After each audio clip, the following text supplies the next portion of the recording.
Merhaba, Doktor Koray Erdoğan, Asmet Klinik, İstanbul. Bugün 9 aylık, 9 ay önce 5000 grafit ektiğimiz bir hastamla beraberim. Aslında kendisi çok da istekli değildi bu videoya ve biraz ben ısrar ettim çünkü sonucu çok güzel. 1.97 ortalamayla 5000 grafit ektik, Vertex'e ait. Herhangi bir ilaçta finasterit de kullanmak istemiyordu, zaten hiç kullanmadı. Onun için ben bu hani hep çok böyle finasteritle sonuçlar biraz karışıyor ya, hangi sonuç finasterite bağlı, hangi sonuç ekime bağlı. Aslında bazen ben bile onu ayırt edemiyorum. Hani ayırt edebildiğim tek hasta grubu hiç finasterite bulaşmamış olanlar. Bugünkü hastam da öyle bir hasta. Nasılsınız? Teşekkürler hocam, siz nasılsınız? Allah çok teşekkür ediyorum öncelikle kabul ettiğiniz için bu videoyu. Nasıl bir deneyim oldu?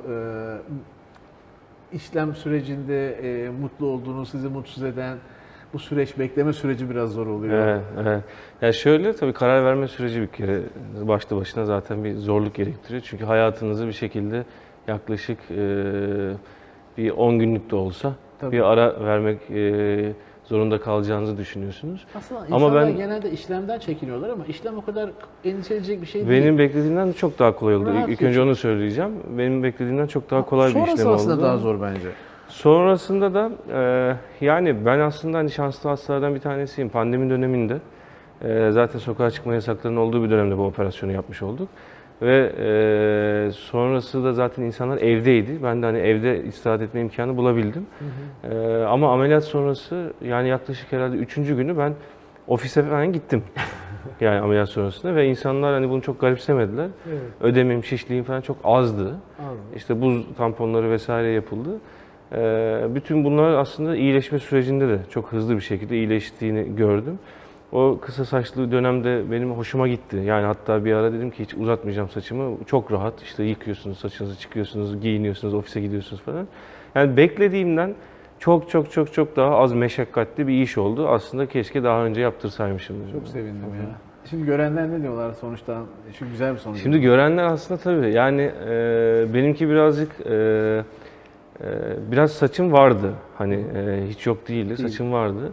İnsanlar da uzun süre görmeyen insanlar özellikle ya saçını uzatmışsın diyorlar. Değil mi? Genelde insanların şöyle bir korkusu var. Herkes şöyle bir şey olacağını zannediyor. Saç ektirmişsin. Yani güzel de olsa. Evet. Halbuki öyle bir şey olmuyor. Evet. Genelde benim hastalarımdan aldığım tepkiler şu yönde.